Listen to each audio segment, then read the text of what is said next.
Que el Altísimo Dios Todopoderoso me les bendiga a cada uno de los que van a ver este corto estudio especial que estamos haciendo en esta penúltima semana del mes de julio. Déjenme compartir con ustedes un tema que ya se los había escrito, un pequeño comentario en nuestra Facebook, pero que yo creo que es sumamente importante hacerlo más detalladamente, porque vivimos un problema de compararnos a otras personas, o también imitar a otras personas, o podemos decir querer parecernos, querer ser la persona que no somos. Ese es el tema que teníamos y que lo tenemos ahí en uno de los artículos de las redes sociales o de nuestra Facebook, es comparacionitis, el peligro de compararnos con otros. Analicemos este pasaje de las Sagradas Escrituras y después inmediatamente entramos a analizar lo que dice sobre todo el comentario de el Nuevo Diccionario Ilustrado de la Biblia. Veamos a ver qué es lo que dice la palabra del Señor. Digo pues, por la gracia que me es dada, a cada cual que esté entre vosotros,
que no tenga más alto concepto de sí que el que debe tener, sino que piense de sí en cordura, conforme a la medida de la fe que Dios repartió a cada uno.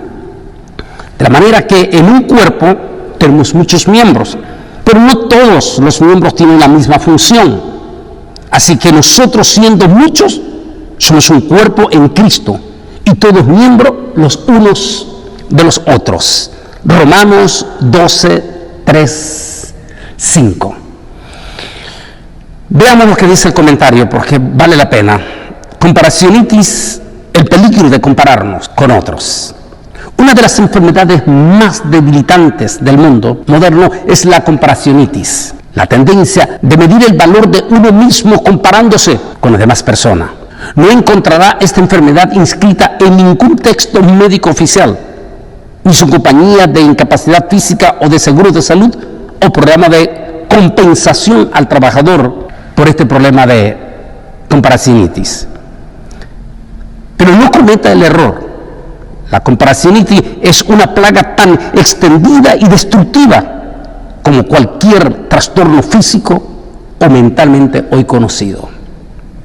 Por ejemplo, en la conferencia que teníamos anoche en la Iglesia del Divino Redentor, donde estábamos junto con el rabino Claudio Kogan, hacía mención yo un caso, por ejemplo, de el famoso Nerón, este hombre depravado, asesino, criminal del Imperio Romano, y que fue el causante de la masacre, una de las masacres sin precedentes de los cristianos en Roma, cuando tomó o se le metió la idea que quería hacer una nueva ciudad, y como no hallaba respaldo en el Senado, entonces decidió hacer un complot, una conspiración, y quemar la capital o Roma y buscar un culpable, un chivo expiatorio, y buscó a los cristianos para que todo el pueblo romano se levantase con furia en contra de los cristianos, culpándolos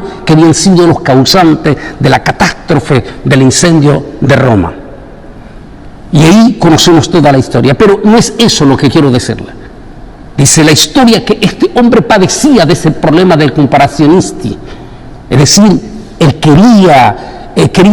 se sentía que era otra persona. Una de las anécdotas que se cuentan en los historiadores dice que un día, mirándose en el espejo, dijo que ¿de dónde salió esta belleza? ¿De dónde vino esta belleza que yo tengo? Preguntó a sus criados y él le dijo a sus criados: ¿de dónde salió esta belleza que yo tengo? Sus criados, como sabían que era un hombre depravado, malo, tuvieron temor a dar cualquier respuesta y dijeron: disculpe, señor emperador o señor César, a lo mejor su madre puede saber la respuesta. De inmediato mandaron, dice la historia, a traer a su madre. Y cuando llegó le dijo: ¿sabes tú de dónde salió esta belleza? Su madre se quedó y luego dijo: bueno, hijo, creo que de mi vientre. Entonces dice la historia que asesinó a su madre misma, porque quería sacarle el vientre y ver de dónde él había salido. Esto es una enfermedad tal como lo dice el comentario el nuevo comentario ilustrado de la Biblia. Eso es sumamente peligrosísimo. Cuando nosotros no tenemos nuestra propia identidad, cuando nosotros queremos imitar a otros. Y eso es uno de los grandísimos problemas que está pasando en nuestra misma iglesia, especialmente por la influencia de las redes sociales. Aunque esto es viejísimo, yo recuerdo en mis años de juventud ministerial allá en Costa Rica, hablaba en el artículo, cuando hubo una calentura en aquel momento, en el apogeo más grande del evangelista más famoso de entre los hispanos, como fue el ministerio de Gigi Ávila. Un ministerio auténtico, verdadero, con milagros extraordinarios que la ciencia hoy en día no lo puede explicar.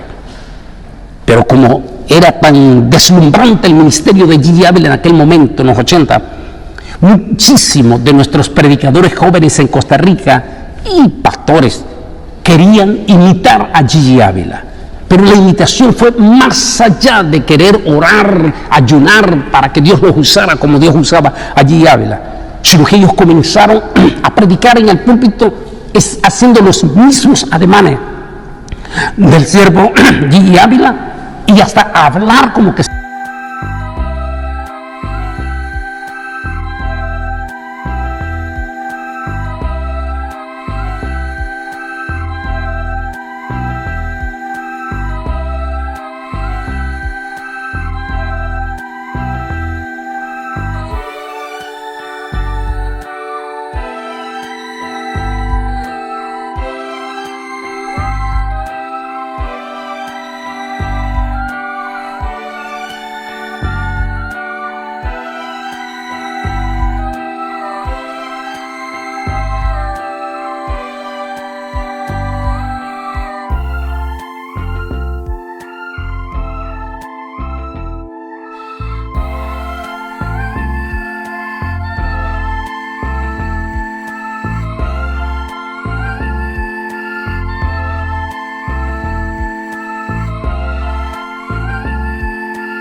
si fueran puertorriqueños. En aquel entonces, las famosas vigilias de la iglesia Rosa Sarón, recordaba con una familia preciosa de costarricenses acantonados ahorita en Seattle, Washington, y hablábamos de esas vigilias impresionantes de los días viernes en la iglesia Rosa de Sarón, que fue un ícono en aquella época, y que en una de esas famosas vigilias, de momento estábamos todo aquel grupo de predicadores jóvenes y hoy en día pastores hasta famosos en Costa Rica. De momento el Espíritu Santo se derramó y hubo un hermano que se levantó hablando en profecía, y en el mensaje hablaba el Espíritu Santo y decía que él conocía a su siervo Gigi Ávila y sabía quién era su siervo Gigi Ávila, y que estaba agradecido de que muchísimos de eso, o más bien que estaba admirado de que muchísimos predicadores imitasen a Gigi Ávila. En ese mensaje termina diciendo el Espíritu Santo: así como hacen todo el esfuerzo ustedes por imitar a mi siervo Gigi Ávila, ¿por qué no me imitan a mí Jesús que soy su Salvador. Efectivamente, muchos quieren imitar, hasta utilizar palabras que ni siquiera fueron de connotación en la Biblia, como yo declaro, yo, que por cierto es una palabra que en el hebreo no existe. Está terminantemente prohibido en el hebreo utilizar la palabra yo, porque esa palabra es única y exclusivamente para Dios. Cuando Moisés le preguntó en la salsa que ardía y no se consumía, le preguntó, ¿quién eres tú? ¿Cómo te llamas? Y él le dijo, el Altísimo, yo soy el que soy. Dice la historia que el personaje, inclusive un periodista de Israel contemporáneo, sacó un artículo en Israel diciendo que ningún judío, ningún rabino se atreve a decir yo, pero que hubo un rabino, dijo este escritor o este periodista israelí contemporáneo, hubo un rabino, dijo, que fue el único que siempre utilizó la palabra yo. Yo soy la puerta, yo soy la luz, yo soy la vida verdadera, yo soy. Ese rabino, dijo el periodista, se llamó Yeshua Nazareno. Por eso, dijo el periodista, valdría la pena hacer una investigación con exactitud. ¿Quién es Yeshua?, dijo este rabino judío, este periodista judío. Y es verdad, después del Altísimo en el Antiguo Testamento, el único que utiliza la palabra yo fue el Señor Jesucristo. Entonces nosotros, por escuchar a ciertos elementos que se autodenominan como superestrella dentro del cristianismo, debemos imitar cosas que ni siquiera están dentro de la ley de Dios, como yo declaro, yo esto, yo lo otro. No, eso es sumamente peligrosísimo. Pero sí podemos imitar al Señor Jesucristo. Jesús dijo, y todo lo que pidieres en mi nombre, se lo será hecho. Es decir, si podemos decir en el nombre de Jesús, declaramos sanidad. En el nombre de Jesús, echamos fuera a los demonios. Es decir, imitar a Jesús hasta en sus palabras. Déjenme terminar lo que está diciendo el comentario. Dice aquí, Dios no nos define según nuestros aspectos culturales definidos, ni siquiera nuestro género o etnología, es decir, nuestra herencia étnica o familiar o tipo de cuerpo, son principalmente importantes para Él. Él usa en conjunto una serie de normas como base para tratar con nosotros como diversas personas en las Escrituras, tal como lo dice la palabra del Señor. Déjeme compartir esto. Comparacionitis es una antigua enfermedad. Indudablemente Pablo está consciente cuán mortal puede ser esto. Es por eso que ofrece un antídoto contra ella. Que nos veamos a nosotros mismos, no en comparación con otros, ni que otros nos evalúen, sino que nos evaluemos delante de Dios. Que nos pongamos como un reflejo en el espejo de nuestra vida y le digamos a Dios, Señor, ¿qué es lo que tú quieres que yo sea? Ese es lo más importante. ¿Cómo lo definió Pablo, Pedro y otros personajes? ¿Cómo se definieron ellos en su personalidad delante de Dios? Veamos a ver. Pablo cree que la gracia de Dios le hizo quien era, es decir, él era lo que era, porque él creía que Dios lo había hecho así. Eso es muy importante, según 1 Corintios 15:10. También describió que a pesar de su pasado, Dios lo convirtió en una nueva persona. Es decir, ahora estamos en Cristo, ahora hablamos un nuevo vocablo, pero no porque estamos imitando a otro, sino porque el Espíritu Santo nos dio nueva palabra, nuevas enseñanzas, nuevas visiones. Pero ¿cómo lo definía Pedro también? Pedro aprendió que el poder de Dios le dio todo lo necesario para su vida y para buscar la piedad. No estuvo imitando a otro, simplemente le entendió que el Espíritu Santo le renovó completamente su vida y le hizo ser la persona que él era en ese momento. Segunda de Pedro 1:3. Job había entendido perfectamente bien esto, y que de nada sirve que vivamos de otro cuando lo más importante es depender de Dios. Él es el que nos da la vida, Él es el que nos la quita, Él es el que nos da los dones y Él es el que nos cultiva nuestros dones también. José dio cuenta que de todo lo que tenía, familia, amigos, preciosa salud, eran finalmente de Dios. Uno de los salmistas comprendió que Dios mismo le creó de forma formidable y maravillosa. Imagínense que hizo esto para su alta imagen, es decir, dice Pablo, ninguno tenga otro concepto que de sí mismo. Este salmista en el Salmo 131, 14, él se autodefine por la gracia del Altísimo. Él se define que Dios lo había hecho quien era, porque al Altísimo le definió, o decidió hacerlo como Él era. En otra palabra, debemos de estar agradecidos de ser como somos nosotros y que Dios nos va a usar tal cual somos. Hay misterios profundos en esta vida. Para mí, sin lugar a duda, uno de los personajes de la historia fue Juan el Bautista. ¿Cómo era su imagen? No andaba vestido elegante como se vestían en aquel entonces, con túnicas elegantes. No, su vestimenta era rústico, rudimentario, podríamos decir hoy en día. Vestido de piel de camello, al estilo nazareo. Es decir, en cierta forma podríamos decir un hombre de campo.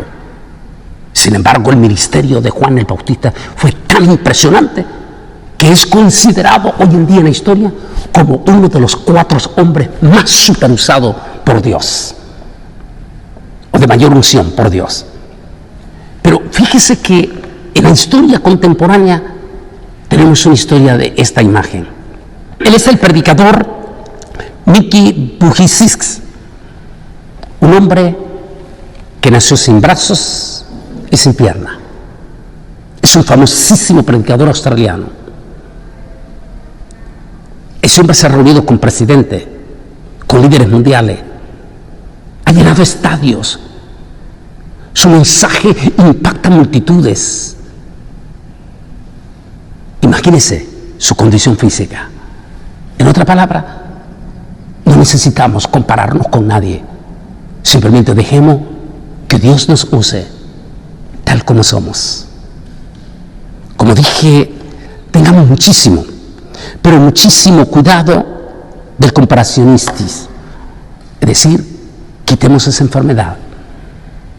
Usemos nuestras palabras que el Señor nos ha dado, la unción que el Señor nos ha dado, nuestros modos que el Señor nos ha dado. Tal vez a algunos no les va a gustar y tal vez otros lo van a querer imitar. Pero sencillamente tú no imites a nadie, excepto a Jesús. Una vez dijo Pablo, sé imitadores de mí, como yo de Cristo. Pero, ¿recuerda el ministeriazo del apóstol San Pablo? Por favor, seamos genuinos, seamos lo que somos, y Dios nos va a bendecir. Cantemos genuinamente. ¿Por qué tenemos que imitar a los cantantes del mundo y vestirnos como los mundanos con pantalones rotos y subir al altar como que si fuéramos artistas del mundo? Esa no es tu personalidad. ¿Por qué tenemos que predicar a veces y usar palabras que no son de nosotros mismos y que estamos imitando palabras de otros personajes, entre comillas, famosos? Si Dios te va a usar como tú eres. En otra palabra, recuerda, sintámonos